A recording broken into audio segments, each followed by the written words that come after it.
मित्रांनो, नादगावकडच्या यूट्यूब चॅनलमध्ये मी प्रितेश चव्हाण आपलं सहर्षाचं स्वागत करतो।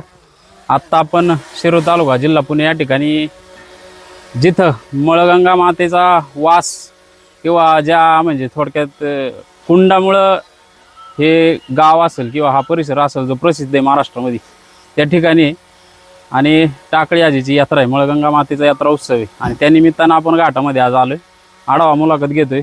बैलगाड्याच्या भव्य देवी असं एक दिवसाचं नियोजन आहे त्यांचं आणि जवळजवळ 160 गाड्या घेतलेत त्यांनी।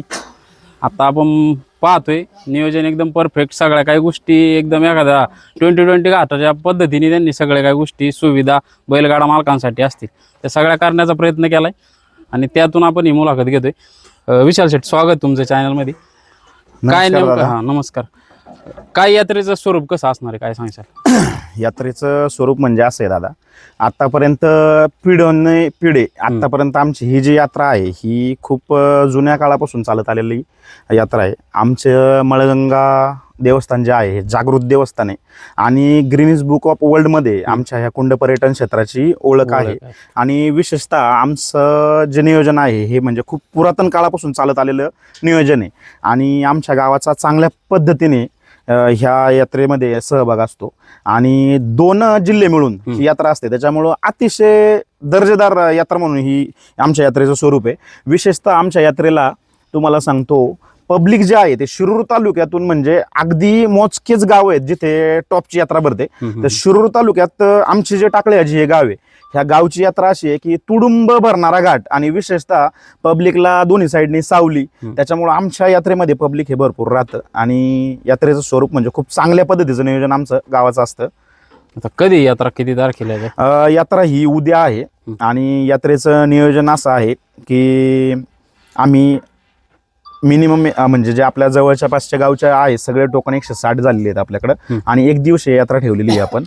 आणि उद्या सकाळी आमची यात्रा ही स्टार्ट होणार आहे, संध्याकाळी आमचं बक्षीस वाटप स्वरूप असणार आहे। 1 दिवसीय यात्रा असते, आम्ही दरवर्षी आमच्याकडे टोकन जास्त येतात परंतु आम्ही 1च दिवसीय यात्रा ठेवतो, त्याच्यात सॉर्टिंग करून आम्ही 1 दिवसाची यात्रा ही चांगल्या पद्धतीने भरवण्याचं नियोजन करतो। घाट जो आहे तो आपला 400 फूट लावलेला आहे आपण आणि घाटाची सुसज्ज धावपट्टी ही आमच्या गावानेच मिळून बनवलेली आहे, सर्व आमचे कार्यकर्ते आहेत आणि हा जो घाट आहे या घाटात विशेष आशीर्वाद जे आहेत ते आमचे आमदार आहेत माजी पोपटराव गावडे साहेब यांचं विशेष सहकार्य आणि याच्यातून आता जे आमचे नियुक्त झालेले जिल्हा परिषद सदस्य आहेत राजू दादा गावडे यांच्या मार्फत आणि विशेष याच्यात आम्हाला जे आशीर्वाद आहेत दामू अण्णा गोडे सरपंच आमचे जे की 3 टर्म सरपंच राहिलेले, या तिघांच्या आशीर्वादाने हा घाट भरतोय आणि विशेषतः आम्हाला सांगण्याचा उद्देश आहे की ह्या तिघांच्या आशीर्वाद आमच्या पाठीमागे आहे, त्याच्यामुळे आमचं गाव चांगल्या एक दिशेने आहे आणि विशेषतः नियोजन आमच्या गावाचं चांगलं काटेकोरपणे उद्या ह्या घाटामध्ये दिसणार आहे।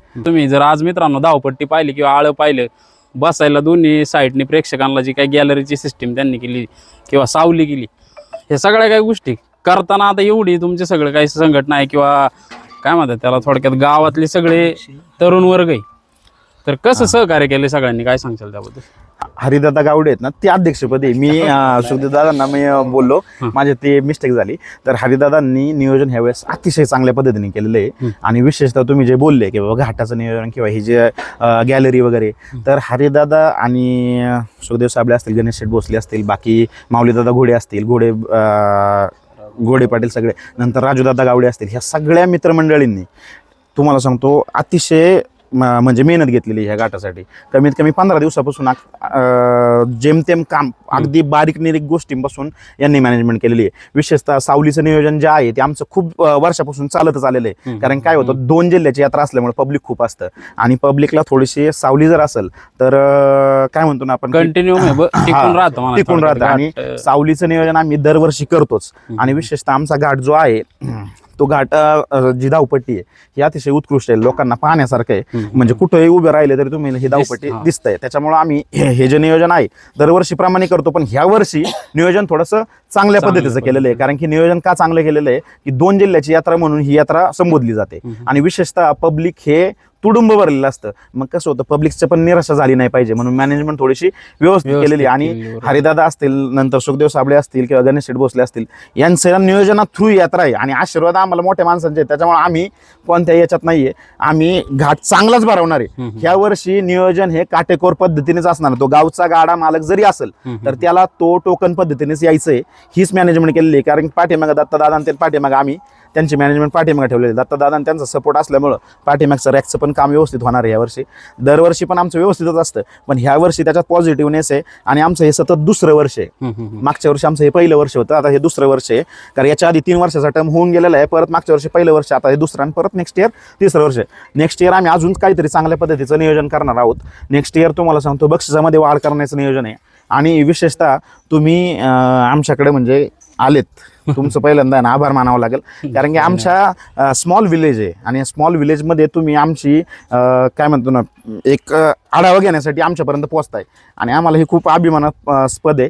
त्याच्यामुळं नियोजन हे चांगल्या पद्धतीने सर्व गाड्या मालकांना हीच सांगण्याचे हे की 1 नंबर टोकनपासून तर 160 नंबर टोकनपर्यंत सर्वांनी ऑन टाईम हजर राहावं.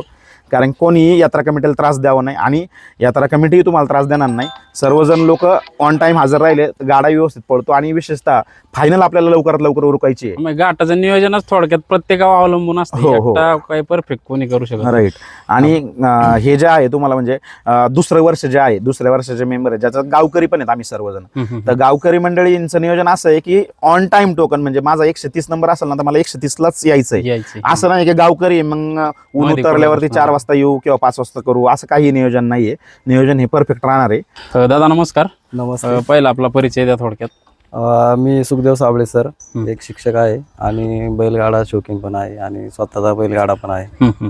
आता मला एक सांगा, बक्षिसांचं नियोजन कसं असणार, नियोजन वगैरे काय सांगशाल? सर्वप्रथम मी या ठिकाणी आपल्या मुलाखतीच्या माध्यमातून सर्व बैलगाडा प्रेमी असतील किंवा बैलगाडा मालक असन यांना आमच्या माता मळगंगेच्या यात्रेच्या निमित्त हार्दिक हार्दिक शुभेच्छा देतो. आमचे सर्व ग्रामस्थ असतील किंवा आमची सर्व तरुण टीम असेल, यामध्ये आमचे अध्यक्ष हरिदादा गावडे, उपाध्यक्ष गणेशदादा भोसले, कार्याध्यक्ष संतोष घोडे, त्याचप्रमाणे सचिव मी स्वतः आणि सरचिटणीस आमचे भाऊसाहेबदादा घोडे असतील, राजूदादा गावडे असतील किंवा नवनाथ शितोळे असतील, त्याचप्रमाणे सर्व टीम. हे नियोजन हे कोणाच्या एकट्याच्या याने होत नाही. हे सर्वजण 8 ते 10 दिवसापासून अतिशय चांगल्या प्रकारे या ठिकाणी काम करतात आणि त्याच्यामुळे आपल्याला कुठंतरी हे भव्य दिव्य त्या ठिकाणी घाट 2 दिवस अगोदर त्या ठिकाणी तयार झालेला दिसतो. यात्रा ही त्या ठिकाणी 2 जिल्ह्याची असते, आताच विशाल भाऊनी सांगितलेलं आहे. 2 जिल्ह्याची यात्रा असल्यामुळं आणि टाकळी हाची हे गाव त्या ठिकाणी नुसतं गाड्यात नाही तर राजकारणामध्ये सुद्धा आपल्या जिल्ह्यामध्ये नावाजलेलं आहे. त्याच्यामुळं आणि ह्या देवीचं जागृत देवस्थान आहे. मग आम्ही एक निर्णय घेतला तरुणांनी की चला आपली देवीचं जर त्या ठिकाणी वर्ल्ड ऑफ ग्रीनिज बुकात नोंद असेल तर यात्रा सुद्धा आपण त्याच पद्धतीने भरवली पाहिजे. म्हणून सर्व तरुण सहकारी ह्या वर्षी पुढे आले आणि त्यांनी ही यात्रा आपल्या हातामध्ये घेतली आणि सगळ्यांनी एकजुटीने त्या ठिकाणी कामाला सुरुवात केलेली आहे. बक्षिसाचं त्या ठिकाणी नियोजन सांगायचं झालं तर 1 नंबरला आपण त्या ठिकाणी 1 लाख रुपये बक्षीस ठेवलेलं आहे. त्यामध्ये सर्व ग्रामस्थांनी आमच्या त्या ठिकाणी आम्हाला मदत केलेली आहे. 2 नंबरसाठी आपण त्या ठिकाणी 81,000 रुपये बक्षीस ठेवलेलं आहे. 3 नंबरसाठी आपलं 41,000 रुपये बक्षीस आहे. 4 नंबरसाठी त्या ठिकाणी 31,000 रुपये बक्षीस आहे. अशा प्रकारचं हे सिरियलचं बक्षिसाचं नियोजन त्या ठिकाणी आम्ही केलेलं आहे. आणि मग फायनलसाठी त्या ठिकाणी आम्ही 1 नंबरला 41,000 रुपये बक्षीस ठेवलेलं आहे. 2 नंबरसाठी 31,000 रुपये आहे. 3 नंबरसाठी त्या ठिकाणी 4 कूलर आहेत आणि 4 नंबरसाठी त्या ठिकाणी 10,000 रुपये बक्षीस आहे. म्हणजे असे ह्या सर्व तरुणांच्या, सर्व टाकळ्याजीच्या ग्रामस्थांच्या सर्वांच्या सहकार्याने यावर्षी काटेकोरपणे नियोजन त्या ठिकाणी करण्याचा प्रयत्न केलेला आहे. टोकनच्या शिवाय जर एखाद्याचा गाडा आला, त्या गाड्याला आपण संधी देणार आहे, परंतु त्याची टोकन फी गावाने त्या ठिकाणी बुडीत ठेवलेली आहे. आणि जे काही निर्णय ऑन दी स्पॉट तिथं अडचण आली तर यात्रा कमिटीचा हा अंतिम निर्णय राहील. मग तो गाडा मालक कोणताही असला, गावचा जरी असला किंवा बाहेरचा जरी असला, तरी सर्वांसाठी नियम हे सारखेच आहे. मला सर्व गाडी मालकांना या ठिकाणी याच्यातून एकच सांगायचं आहे की आपला टोकन ज्याप्रमाणे असेल त्याचप्रमाणे आपण आपल्या वेळेमध्ये आपला गाडा त्या ठिकाणी रॅकला घालावा आणि आपला गाडा त्या ठिकाणी या घाटामध्ये पळवून आपल्या या शर्यतीचा आनंद लुटावा. मला एक सांगा, तुम्ही जे आहेत बक्षीस 1, 2, 3 नंबर सांगितले, घाटाचा राजा वगैरेला किंवा आता 20 फुटाहून आपल्याकडे जास्त प्रमाण वाढत चाललं, 20 फुटाचं काय बक्षीस वगैरे? घाटाच्या राजासाठी आपण या ठिकाणी 5,000 रुपये बक्षीस ठेवलेलं आहे. ते बक्षीस त्या ठिकाणी आणि एक चषक आहे 20 घाटाच्या राजाचं त्या ठिकाणी बक्षीस भगवान साबळे आणि शहाजी शेठ साळवे यांनी त्या ठिकाणी दिलेलं आहे. त्याचप्रमाणे एक आकर्षक बारीचं बक्षीस आहे ते त्या ठिकाणी आपल्या टाकळी हाजीचे आदर्श सरपंच दामोअण्णा घोडे यांच्या वतीनं ते 7,500 रुपयाचं आकर्षक बक्षीस आहे. 20 फुटावरून त्या ठिकाणी ज्याची पहिल्यात पहिली बारी येईल त्या ठिकाणी पाराटे अण्णा यांच्या वतीने त्या ठिकाणी ते बक्षीस ठेवण्यात आलेलं आहे. त्याचप्रमाणे फायनलसाठी त्या ठिकाणी आकर्षक ट्रॉफ्या ठेवलेल्या आहेत. किरण शेठ गाडगे यांच्या वतीने फायनलसाठी ट्रॉफ्या ठेवलेल्या आहेत किंवा आमचे स्वप्नील शेठ गावडे आणि ज्ञानेश्वर गावडे यांच्या वतीने या ठिकाणी एक चांदीची गदा त्या ठिकाणी फायनलला आतल्यात आतून जी बारी येईल त्या बारीसाठी त्यांनी त्या ठिकाणी एक गदा आणलेली आहे.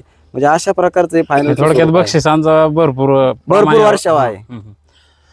आता नियम अटी ज्या काय आहेत थोडक्यात अखिल भारतीय बैलगाडा संघटनेने ज्या नियमाने अटी घालून दिलेल्या त्याच हिशोबाने तुमची शर्यत होणार आहे कसं काय? हो, अखिल भारतीय बैलगाडा संघटनेच्या नियम व अटी यांना अधीन राहून त्या ठिकाणी परवानगी असेल किंवा बैलांचे फिटनेस सर्टिफिकेट असतील त्याचप्रमाणे टोकननुसार गाडा घेणे असतील किंवा ह्या ज्या काही पद्धती असेल किंवा आपण टोकन फी त्या ठिकाणी 2,500 रुपये ठेवलेली आहे. 500 रुपये या ठिकाणी गावासाठी वर्गणी आहे आणि 2,000 रुपये आपण त्यांचे रिटर्न देणार आहेत. अध्यक्ष तुम्ही यात्रा कमिटीचे तर एक अध्यक्ष म्हणून काय सांगशाल यात्रेचं मी स्वरूप अध्यक्ष म्हणून एकच सांगेन, आपली गावची यात्रा आहे, कोणी असं काही करू नका, सगळी गाव चांगली झाली पाहिजे यात्रा, हेच माझं सांगणं आहे. सगळ्यांना शुभेच्छा. बाबा मला एक सांगा, एवढे जवळजवळ आता सांगितलं 36 वर्षाची परंपरा गावची, तर तुमचं वय पाहता मला तर वाटतं तुम्ही 36 वर्ष मागचं नियोजन तुम्ही करीत होते किंवा तुमचे सगळे काही सवंगडी असतील किंवा अजून गावातले तुमच्या ज्येष्ठ मंडळी जे काय असतील सगळे नियोजन करत होते.